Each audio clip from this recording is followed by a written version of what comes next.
નમસ્કાર મિત્રો, આપ જોઈ રહ્યા છો સત્ય અહિંસા સમાચાર। આજે આપણે વાત કરીશું બિહારમાં એનડીએની ભવ્ય જીત પછી ભારતીય જનતા પાર્ટીના રાષ્ટ્રીય પ્રવક્તા તથા બિહાર ચૂંટણીના સ્ટાર પ્રચારક રોહન ગુપ્તા સાથે। સર, આજે બિહારમાં જે બીજેપીની મોટી જીત થઈ છે એ વિશે આપ શું કહેવા માંગશો?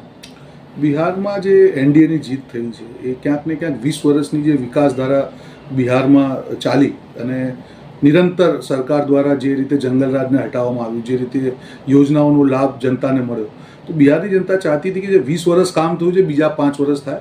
એટલા માટે જનરલી એવું કહે કે વોટિંગ વધે તો જે સત્તાધારી પાર્ટી હોય એને તકલીફ પડે, પણ પહેલીવાર પ્રો ઇન્કમ્બન્સી એટલે સરકારથી ખુશ થઈને જનતાએ વોટ કર્યો છે। અને એમાં પણ મારી માતાઓ, બહેનાઓ અને મહિલાઓ જે રીતે ખુશી એમણે વ્યક્ત કરી છે, કારણ કે એમણે 20 વર્ષ પહેલાં જંગલરાજ જોયેલું છે અને આજે પણ એ જંગલરાજની યાદ આવે તો પણ થથરી જાય છે। તો એ નથી ઈચ્છતા કે જંગલરાજ પાછું આવે। અને એની સામે નીતિશજીના સરકારમાં મહિલાઓને એટલા બધા કામ થયેલા છે, ક્યાંક ને ક્યાંક એ ખુશીને વ્યક્ત કરવા માટે, એનો ઉત્સવ ઉજવવા માટે આટલી મોટી સંખ્યામાં વોટિંગ કર્યું। એટલે આનો શ્રેય જે છે મહિલાઓને જાય છે, બીજેપીના કાર્યકર્તાઓને જાય છે, સરકારને જાય છે, એનડીએની પોલિસીઓને જાય છે, મોદીજી, અમિત શાહજી જે તે નિરંતર દરેક બીજેપીના વર્કર દ્વારા પ્રયાસ કરવામાં આવ્યો। અને સામે તમે જુઓ કે ઠગબંધન કે જે લોકોએ માત્ર જંગલરાજની જ વાતો કરી અને જે લોકો જનતા જોડે ક્યાંય કનેક્ટ ના કરી શક્યા, આ મોટી જીત હું જનતાને સમર્પિત કરીશ। હું એક સવાલ પૂછવા માંગીશ કે જે બિહારમાં બીજેપીના સીટો વધારે હોવા છતાં પણ તમે જેડીયુને મુખ્યમંત્રી પદ આપ્યો, એ વિશે આપણું શું કહેવું? એને જ ગઠબંધન ધન કહેવામાં આવે છે કે જ્યારે એનડીએ તરીકે અમે ચૂંટણી લડીએ છીએ ત્યારે પહેલાં વિપક્ષી પાર્ટીઓ દ્વારા એવું કહેવામાં આવ્યું કે ભાજપ જે છે મહારાષ્ટ્ર જેવું કરશે, હટાવી દેશે। નહીં, આજે જેડીયુમાં નીતિશ કુમારજીના નેતૃત્વમાં જ અમે ચૂંટણી લડ્યા હતા। અમિત શાહજી પણ વારંવાર કીધું કે એક પ્રક્રિયા છે કે વિધાયક લોકો બધા ભેગા થશે, ધારાસભ્યો પણ એ નક્કી કરશે અને એ જ થયું। એટલે જે દુષ્પ્રચાર વિપક્ષ દ્વારા કરવામાં આવ્યો એના ઉપર પૂર્ણ વિરામ મુકાઈ ગયું અને ભાજપ ગઠબંધન ધર્મ માને છે એ પણ વાત સાચી સાબિત થઈ ગઈ। એટલે આ એક જ્યારે સરકારની વાત હોય, જ્યારે જનતા ઉપર વિશ્વાસની વાત હોય, જ્યારે જેના નેતૃત્વમાં ચૂંટણી લડ્યા હોય, એ પ્રોમિસ કરેલું હોય તો સ્વાભાવિક રીતે આ થવાનું જ છે। સર, એક લાસ્ટ સવાલ, રાહુલ ગાંધી જે રીતનું આ વોટ ચોરીની આ બધા મુદ્દા ઉપાડે છે, લગાતાર બીજેપી એનો કટક્ષ કરે છે, પણ આપણા જોડે હું જાણવા માંગીશ કે આ જે છે આ વિષયમાં તમે રાહુલ ગાંધીને શું સલાહ આપવા માંગશો?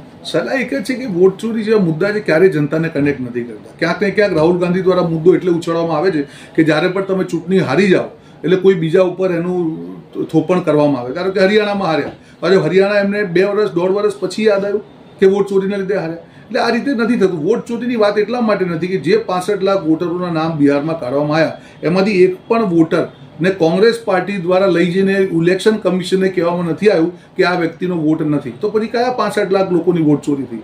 એટલે આ કંઈક ને કંઈક તમે જ્યારે ચૂંટણીમાં હારો ત્યારે કોઈ બીજાના ઉપર તમે દોષારોપણ કરો, પણ જનતા આ રીતે સ્વીકારતી નથી હોતી। આપણે વિપક્ષનો રોલ સમજવો પડશે। એક સકારાત્મક વિપક્ષ તરીકે આપણે કામ કરવું પડશે, તો જ જનતા આપના ઉપર વિશ્વાસ કરશે। જો આપ દેશની અગેન્સ્ટમાં વાત કરશો, તુષ્ટિકરણની વાત કરશો, જનતાના મુદ્દાની વાત નહીં કરો તો ક્યારે પણ જનતા આપને આશીર્વાદ નહીં આપે। સર, લાસ્ટ સવાલ, ગુજરાતમાં જે આપણે યુનિટીનું જે આપણે રેલીઓ સભાન થાય છે એ વિશે આપ શું કહેવા માંગશો? બિલકુલ, આજે જે રીતે બીજેપીના દરેક કાર્યકર્તા, સરકાર જે રીતે ગુજરાતમાં કામ કરી રહી છે ત્યારે આનું એક સેલિબ્રેશન હંમેશા થવું જોઈએ, જેથી એક આપણું સાંસ્કૃતિક ગૌરવ છે એ પણ વધારે ને વધારે યંગ જે નવા યુવાઓ આવી રહ્યા છે એમને પણ ખબર પડે કે ખરેખર ગુજરાતની અસ્મિતા શું છે, યુનિટીનો મતલબ શું છે, શા માટે યુનિટી, એની પાછળ સરદાર પટેલજીની ભાવના શું હતી, કઈ રીતે આ ગુજરાતનું નિર્માણ થયું। એટલે જ્યાં સુધી આ સાંસ્કૃતિક વારસો આગળ આ જ સ્પીડથી આગળ નહીં વધે તો યુવાઓમાં એની જાગૃતિ નહીં આવે। એટલે હું માનું છું કે જાગૃતિ કેળવવા માટે આ ખૂબ સરાહનીય કદમ છે।